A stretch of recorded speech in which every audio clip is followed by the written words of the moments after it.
So, you guys, I'm so excited to bring you this topic. We talking about love and lust. Damn. Love, lust, and obsession. Does he love you?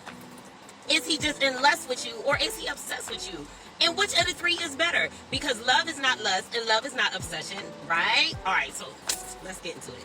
So, I always pray before I do my topics, right? So I'm like, God, what do you want me to talk to you divine feminines about? So he told me love and lust. And I'm like, okay, all right. So after I started doing the research, then I got really excited because I realized that love and lust are actually two very different things. They actually resonate in your brain totally different. Okay, so let's get into it. So with lust is the initial feeling that you feel whenever you meet somebody. It's that spark, it's that chemistry, it is that physical attraction. Now, lust is the beginning of love because we need lust in order for us to be physically attracted to someone and for us to realize, like, if we even have that chemistry, like, can we even get to love? Like, So it starts off with lust, right? Now, love and lust actually register in two different places within your brain. So lust highlights the aspects of your brain that have to deal with a reward, okay? And also, too, if psychology studies show that if you did a brain scan on somebody that was in lust, they would actually light up the same places in the brain as when somebody is on a cocaine high. What? Yes. So, lust registers there. Love, on the other hand, love registers in the part of the brain that has to do with empathy, right? So, oftentimes what we find is that we start off with lust. And then as time goes on, the lust will decrease and love should increase if you have the potential to be in a long-standing relationship, right? Love is all about building a long-lasting, stable relationship. So love will always be looking to build stability, okay? Lust, on the other hand, someone can be with a life partner and be in lust with that person as long as the sexual desire never dies down, right? But lust has nothing to do with long-term stability, right? So you want to think of lust as like that bad boy that comes in with all the sparks and the bells and the whistles and all of that kind of stuff. But over time, that is not always sustainable, right? Love has a lot to do with empathy. Do they care for you? Are they empathetic? Can we spend time together and just talk about nothing? Do we actually like each other's personality? And can we be around that person for a long time? Can we sit and have long conversations, right? Or do we just have like that physical attraction? Now, the reason why I was like, wow, okay, so this helped me understand a lot of my relationships because I have been in relationships that have started off great, but then after a while, like when I'm looking to see if the relationship is going to go on any further, can we get past just these first initial stages?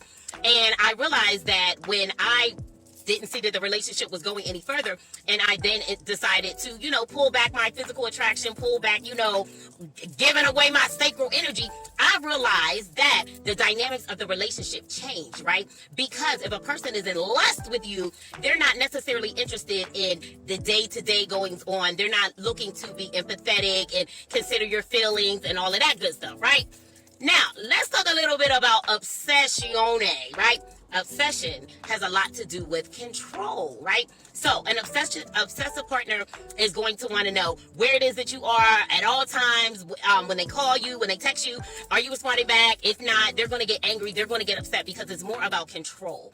It's more about being able to control the idea of a person, right? It's more fantasy based.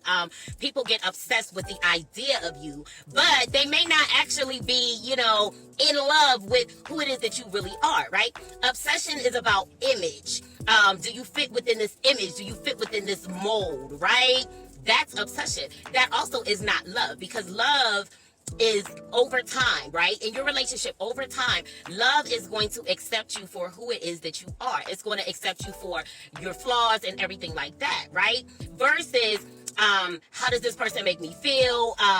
Do they boost my image? No, that ain't what I meant to say. Do they both boost my ego, right? Or do they make me look good, right? It's all about my image, right? Like, do they make me look good whenever they on my arm? Or what, right? But that isn't love, because love accepts your flaws, right? Love is understanding. Another thing with obsession, do they keep their promises or do they break their promises, right? Because obsession isn't concerned with necessarily pleasing you as a person, Obsession is about being in control, right? So people may make promises that they never keep. They may break promises because they've only made these promises in order to be in control of you, right? I've experienced that as well, right? I have been in relationships with people like I got a big personality, I got a big brain, I got a big booty and a big brain, right?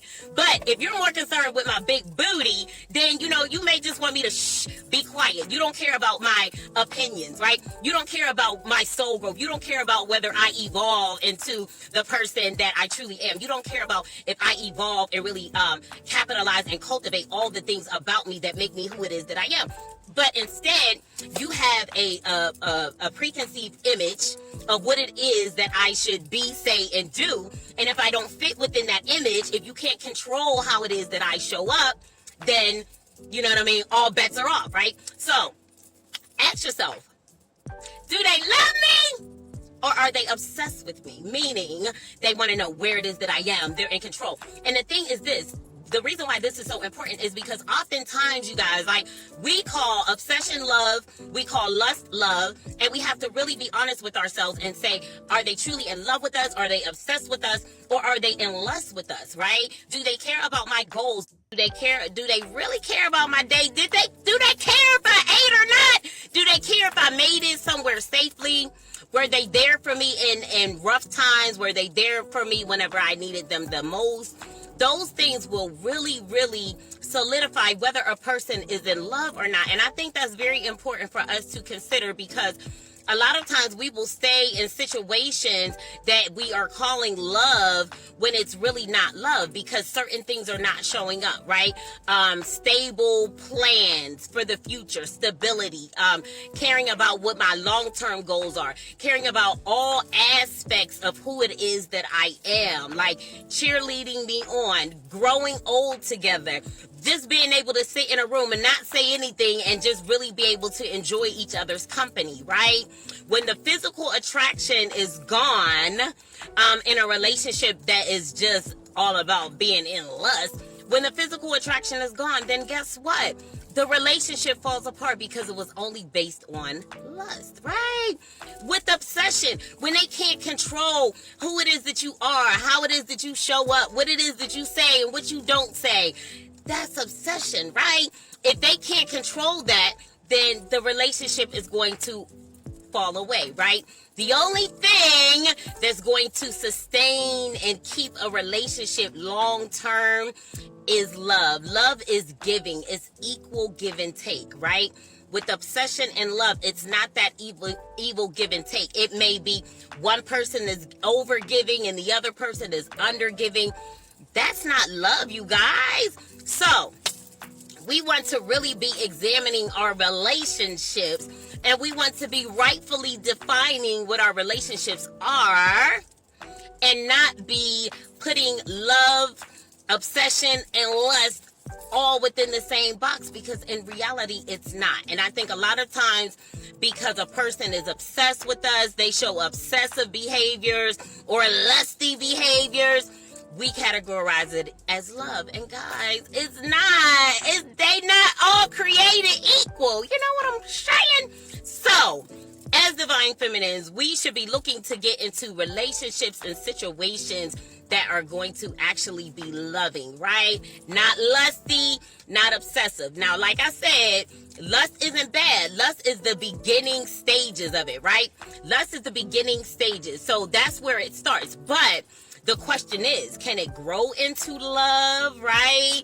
And then once it becomes love, did it grow into obsession, right? Or was it always obsession from the very, very beginning? And you will be able to know that, because I've had people that, they only wanted me to be a certain way. They only wanted me to be the person that they originally met, or the person that they originally saw online. And I realized that's a form of obsession. You want me to fit into this perfect box of a fantasy of who it is that you want me to be, or who it is that you think your ideal woman is.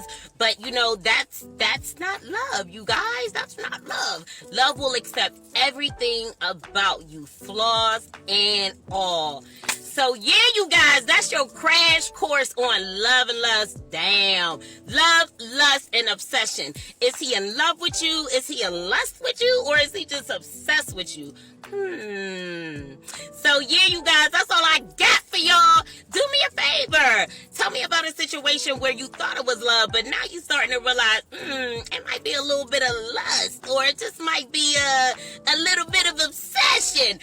Okay? So drop me a comment. Share the video. Share it with your friends. Share it with your friends. Subscribe. Hit the bell button so you know every time that I post up. And remember, I love you.